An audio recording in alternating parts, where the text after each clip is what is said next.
Olá, pessoal. Eu estou aqui com o Neil Montgomery, advogado e sócio fundador da Montgomery Associados, que estão sediados em São Paulo, mas que também têm presença no Rio de Janeiro, Vitória e Londres. Oi, Neil, como vai? Tudo bem? Boa tarde, Ana Maria. Como vai? Tudo certo aqui. Obrigada pela sua presença. A Gaming agradece. Nil, vamos começar com o assunto do momento, né? O assunto da regulamentação das apostas esportivas no Brasil. Como é que Uhum. você vê essa questão em termos de concretização? Tá certo. Bom, nós esperávamos que tivesse saído a regulamentação ainda no primeiro semestre, né? E, infelizmente não foi o que aconteceu.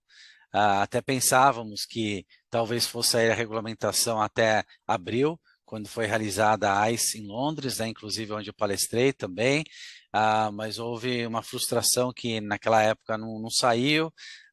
Depois esperávamos, quem sabe, para junho, né, que pudesse sair. Houve vazamento, né, de uma minuta também, né, da proposta de decreto presidencial, que achávamos, portanto, que pudesse sair, mas nada feito, não saiu. Agora, né, vimos que foi decisão do governo federal segurar a regulamentação até pelo menos após as eleições presidenciais em outubro, né? Então, imagino que pelo menos até a data em dezembro, que seria o prazo máximo dos 4 anos, deve sair essa regulamentação. Imagino que ela já esteja pronta, que seja talvez mais uma questão de afinar um detalhe ou outro e, na verdade, esperar o resultado das eleições, mas imagino que o governo federal vai cumprir a sua promessa, que tem sido uma promessa pública já há vários anos, né? Pelo menos no último ano ou dois, né? A gente tem ouvido sistematicamente do governo federal que a regulamentação está para sair, né? Então espero que eles cumpram mesmo o prazo da lei de 4 anos, né? Justamente eu ia te perguntar isso, né? Terminando esse prazo, né? Agora, dia 12 de dezembro, que o governo tem para sancionar a lei, o que que vai acontecer depois, né? Se isso não ocorrer? Então, o fato da regulamentação não sair na forma de um decreto presidencial não vai, digamos, inviabilizar por si a Lei Federal de 2018, né, que legalizou as apostas esportivas de cota fixa. Pode ser que num primeiro momento haja um certo tumulto, né, porque a regulamentação justamente viria para estabelecer qual seria o procedimento para obter uma licença e complementar, ou melhor, explicar o que estava na Lei Federal de 2018, porque a lei, né, é uma lei que trata de loteria de forma geral e as apostas esportivas de cota fixa foram batizadas, né, como uma modalidade lotérica para poder legalizar dessa forma, embora em outros lugares do mundo as apostas esportivas não sejam vistas como uma forma de loteria, né? Foi o jeito brasileiro, né, para tentar legalizar essa modalidade, pelo menos começar, né, a legalizar o jogo dessa forma. Em não tendo a regulamentação, não vai ter, portanto, o procedimento claro e a segurança jurídica de como seria esse processo de licenciamento, que pela minuta que vazou ao mercado alguns meses atrás, vimos que finalmente o governo sucumbiu à necessidade de adotar o modelo da autorização, né? E é um modelo que eu, pelo menos, desde o início, já há muitos anos, venho advogando em prol desse modelo, né? Até porque é um modelo que eu estou até acostumado em outros setores, como o setor aeronáutico. Eu trabalho muito com companhias aéreas estrangeiras que queiram estabelecer as suas rotas com o Brasil, e a forma encontrada pela ANAC foi justamente da autorização e sempre funcionou muito bem. Então, eu sempre advoguei em prol desse modelo também nas apostas esportivas, porque em dado momento o governo estava falando de concessão, né, com número limitado de licenças, e aí nessa minuta, pelo menos, nós vimos que o governo passou para o modelo de autorização. Em tese, né, com número ilimitado, embora houvesse, né, na redação dessa minuta a possibilidade de limitar o número de licenças no primeiro ano, né, mas o salutar é que ele prevê o modelo da autorização. pelo qual, desde que o operador satisfaça alguns requisitos legais, né, financeiros, técnicos, a licença é obtida, claro, mediante também o pagamento do valor da licença, que pelo menos na minuta foi estabelecido em 22,2 milhões de reais, ou seja, não um valor barato, até o governo federal elevou bastante esse sarrafo, né, porque é um valor bastante elevado, considerando que seria uma licença para 5 anos. Né? Então, dentre outras coisas, a regulamentação traria, né, esse procedimento, essa clareza de como obter uma licença. Em não tendo, vamos dizer, esse decreto nessa época, em tese, os operadores poderiam, sim, continuar a operar legalmente no Brasil, né, poderiam até requerer uma autorização ao Ministério da Economia, se essa autorização fosse por algum motivo denegada, até poderia haver caminhos, né, meios jurídicos, né, meios legais, remédios judiciais até, para fazer com que a atividade pudesse continuar, né, seja um mandado de segurança, enfim, outras formas, né, de solução jurídica. Eu acho que haveria bastante tumulto pela falta de segurança jurídica, porque o decreto ele traria, né, essas regras de forma clara. E uma das coisas também que até se discutiu bastante é que antes, talvez, de sair o decreto, sairia uma MP alterando a lei de 2018 para introduzir penalidades e sanções também, porque a lei de 2018 não trazia nenhuma sanção, nenhuma penalidade para quem infringisse a lei. Então, se dizia que também essa lei seria complementada por uma MP, né, justamente para trazer essas penalidades, e que o decreto, portanto, depois viria para regulamentar essa lei, né, de forma geral. E acho que haveria bastante tumulto, né? Ainda poderia haver uma corrida, né, para ingressar com medidas judiciais, enfim, administrativas. E eu espero que isso não aconteça. Então, eu espero que o governo federal cumpra mesmo a promessa de soltar essas normas, né, até dezembro, como estava previsto. Claro, essa era a minha próxima pergunta. Se você acha que esse é o momento para o Brasil, né? Que é o melhor momento para que isso aconteça, que é melhor, que vai ser melhor para o Brasil, né? O melhor momento até teria sido mais cedo neste ano, no primeiro semestre, porque, como você sabe, este ano nós temos a Copa do Mundo, né, de futebol no Catar, e o governo, num primeiro momento, pelo menos, dizia que a indústria estaria operando 100%, já devidamente licenciada, antes da Copa do Mundo. Isso já não vai acontecer, é impossível acontecer, mais, até porque a legislação previa uma certa, digamos, vacatio legis para entrar em vigor, para as coisas começar a operar. Então, essa grande oportunidade que era a Copa do Mundo já vai passar. E se sair, por exemplo, a regulamentação em dezembro, pelo jeito a gente vai demorar ainda alguns meses para ter a indústria devidamente licenciada, então pode ser que até meados do ano que vem ainda as coisas não estejam funcionando devidamente, mas espero que esse é o momento, sim. O Brasil é um dos poucos países, né, que ainda não regulamentou, né, a atividade de apostas esportivas de cota fixa. É importante também esse primeiro passo para permitir que os outros verticais do jogo também possam ser legalizados. Né? Tem o projeto de lei 442 tramitando no Congresso, atualmente está parado no Senado, e eu acho que se essa experiência com as apostas esportivas de fato for um sucesso, isso vai ajudar em muito a legalização dos demais verticais do jogo. Então, o Brasil, que realmente está na berlinda aí desse setor mundo afora, né? Até tem país muçulmano até que está começando a discutir a possibilidade de abrir cassino, uma coisa que era impensável, né, tempos atrás. Eu espero que o Brasil não perca esse trem, né, porque a oportunidade agora, e vários artigos em diversos meios têm saído falando com todas as letras os valores bilionários, né, de impostos, por exemplo, que estão deixando de ser arrecadados pelo governo em tempos em que o governo precisa cada vez mais desses recursos, haja vista estarmos saindo finalmente de uma pandemia que apertou muito os cofres públicos também. Então, se espera que o Brasil não perca, como já perdeu outras oportunidades, esta que é a bola da vez, literalmente, né?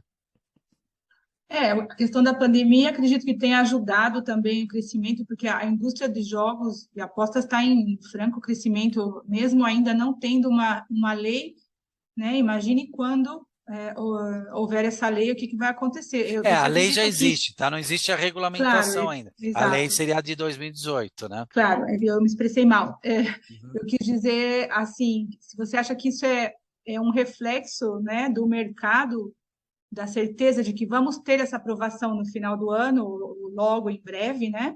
Por causa Uhum. do esse franco crescimento das indústrias, mesmo não estando Sim. ainda definido. Claro que os operadores, principalmente os estrangeiros, estão se beneficiando no momento, né? Porque na medida em que não tem essa regulamentação, não há necessidade de licenciamento, a atividade continua, impostos não estão sendo pagos, né? Até porque não tem nem sequer presença física no Brasil, não tem nem sequer um CNPJ, né?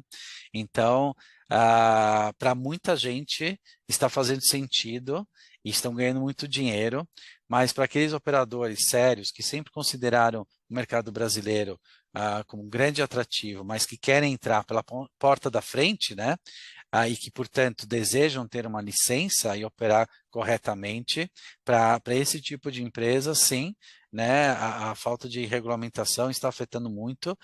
E o Brasil, ao estabelecer o licenciamento, também vai deixar para fora aqueles operadores que realmente não são sérios ou não se preocupam, né, com o mercado brasileiro, com o apostador brasileiro. Então, o licenciamento que decorre da regulamentação é muito importante para dar seriedade e segurança jurídica, não só para quem opera, né, as apostas esportivas, mas para quem aposta nesse meio, né? O consumidor brasileiro precisa ter essas garantias de que está fazendo uma aposta num setor sério, né, regulamentado, né, e com regras claras e transparentes, porque isso só tem a beneficiar todo mundo.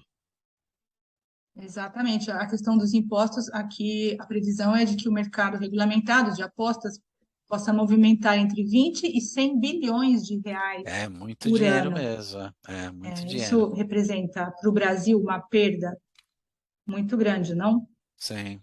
Não, e principalmente, não sei se você se lembra, mas quando saiu há alguns anos a decisão do Supremo, quebrando o monopólio do governo federal, da União Federal, sobre a exploração de loterias, né, eu fui o primeiro advogado brasileiro até a levantar a bandeira de que seria uma grande oportunidade para as apostas esportivas, porque na medida em que, como eu disse antes, o Brasil legalizou essa atividade como modalidade lotérica, quando o STF quebra o monopólio para a exploração de loterias, isso dá a possibilidade aos estados e também os municípios para explorarem suas próprias loterias, o que incluiria também a exploração das apostas esportivas de cota fixa, ou seja, abriu-se uma oportunidade de negócios tremenda, e isso pode sim ser até uma luz de esperança no final do túnel, porque pode ter operadores que não consigam uma licença em nível federal, mas que eventualmente possam ainda assim operar devidamente licenciados, se conseguirem uma licença estadual ou municipal, né? Então, eu acho que há mercado para todo mundo. Claro que operadores vão querer dar ênfase e dar prioridade para uma licença nacional, né, porque funciona em todo o território, mas sempre há a possibilidade de ter as licenças estaduais possivelmente. Então, para concluir, você acredita que o panorama é favorável, é positivo para isso acontecer antes do final do ano? Tem que esperar as eleições? Eu quero acreditar que sim, Ana Maria. Eu sou um eterno otimista, né?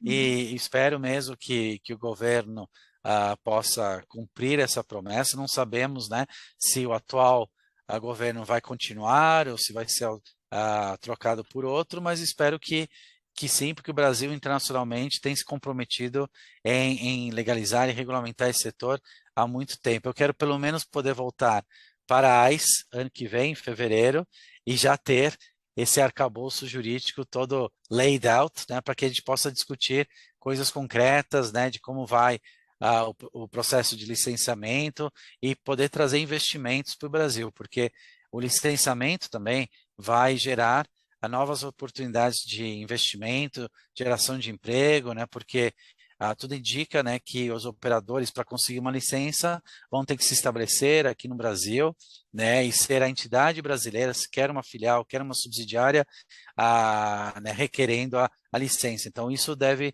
trazer bastante investimento, bastante trabalho para nós advogados que atuamos nesse setor, né? Então, e deve gerar muito emprego, além da geração dos impostos também, quando a atividade começar a operar dentro da regulamentação. Então, eu só vejo coisas positivas.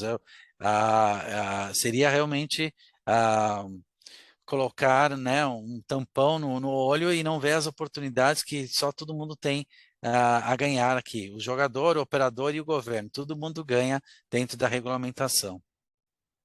Tomara. Uma coisa que eu esqueci de perguntar para você é da origem, sobre a origem do nome da sua empresa, do seu escritório, New Montgomery, que é o seu nome, mas aqui no seu currículo eu sei que você é carioca de nascimento e crescido em São Paulo. Da onde veio esse nome? Eu queria saber um pouquinho da história e como começou a sua carreira, como é que, onde vocês atuam hoje em dia. Claro, Ana Maria. Bom, a explicação do nome, eu sou filho de escocês, pai escocês e mãe brasileira, né? Meus pais se encontraram aqui no Brasil, casaram. Meu pai foi transferido na década de 70 para o Rio de Janeiro, por isso que eu nasci no Rio de Janeiro, daí o fato de ser carioca. Mas eu já morei em diversos lugares aqui no Brasil. Depois do Rio, minha família mudou para Santos, depois para Porto Alegre, e aí com 4 anos de idade eu voltei, eu fui morar com a minha família no Reino Unido, alguns meses na Inglaterra, depois 3 anos e pouco na Escócia, perto de Aberdeen, um frio danado.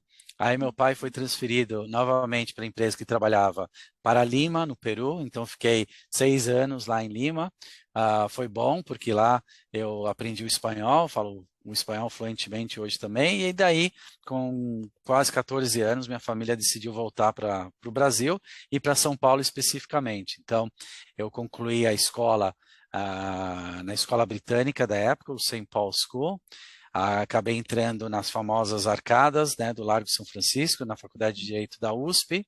Eu fiz minha graduação lá, eu fiz meu mestrado em Direito Internacional lá também.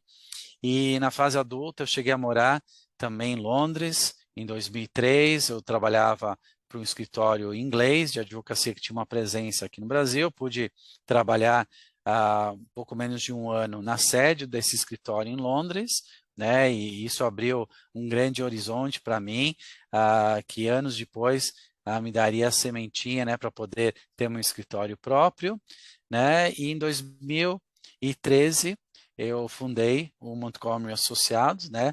Ele leva o meu sobrenome e até gosto também desse da abreviatura, né, que surge do Montgomery Associados, porque o M&A também significa Mergers and Acquisitions, né, fusões e aquisições.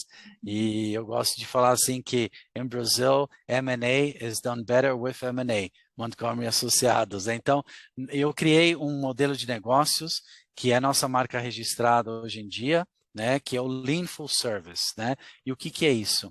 Essa abordagem full service, ou seja, um escritório de advocacia que atua em todas as principais áreas do direito, e o que eu fiz de diferente foi acrescentar a expressão Lean, né, que é justamente fazer o full service com menos advogados, na medida em que cada advogado é multidisciplinar, atua em pelo menos 2 ou 3 áreas do direito. Então, essa é a beleza do Lean Full Service. E isso, claro, agrega muito valor para a relação com o cliente, e seja o melhor exemplo, que eu me meto em praticamente todas as áreas aqui do escritório, e dentre as áreas onde nós temos bastante expressão, são 2 áreas, 2 setores regulados, especificamente um, que eu já falei antes, que é o da aviação, né? e outro que é dos jogos, das apostas e das loterias, né? A nossa grande especialidade, talvez por causa desse meu histórico, desse meu background, é justamente a atuação internacional. A grande maioria, talvez 90% dos nossos clientes são empresas e investidores estrangeiros, multinacionais, que façam algum tipo de negócio com o Brasil, ou que tenham aqui sua subsidiária, a sua filial, ou também clientes brasileiros que queiram investir no exterior. Essa é a nossa grande especialidade. E, claro, dentro desse panorama, o mundo do jogo, por ser tipicamente internacional e ter também um grande apelo do mundo anglo-saxão, sempre me atraiu bastante, e é um setor, assim como a aviação, onde eu estou dos meus 25 anos como advogado, pelo menos 15 são dedicados a esses dois ramos específicos, né? Tirando as demais áreas gerais assim do direito, como área societária, empresarial em geral, contratos, contencioso, trabalhista e assim por diante. Então, o nome vem justamente desse meu legado britânico, especificamente escocês, e o fato de ter vivido em vários lugares, né, no mundo, e poder ter aprendido várias línguas também, facilitam muito o meu trabalho de hoje, que é essencialmente internacional.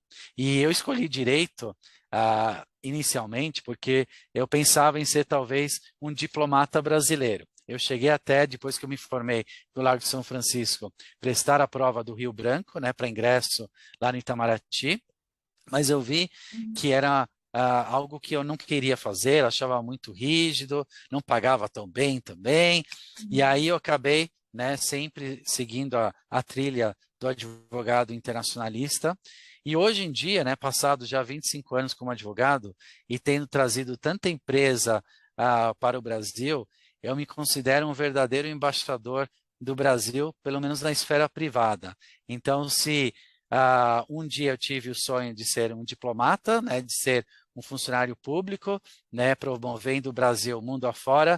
Hoje, na esfera privada, acho que eu faço talvez até melhor, né, como advogado internacionalista. Então, essa é a minha contribuição para o desenvolvimento do nosso país, especificamente, por exemplo, do setor do jogo, das apostas e loterias. Agradeço muito o seu tempo, Nil, em nome da iGaming Brasil, a sua participação na entrevista e te desejo muito sucesso e espero vê-lo em breve.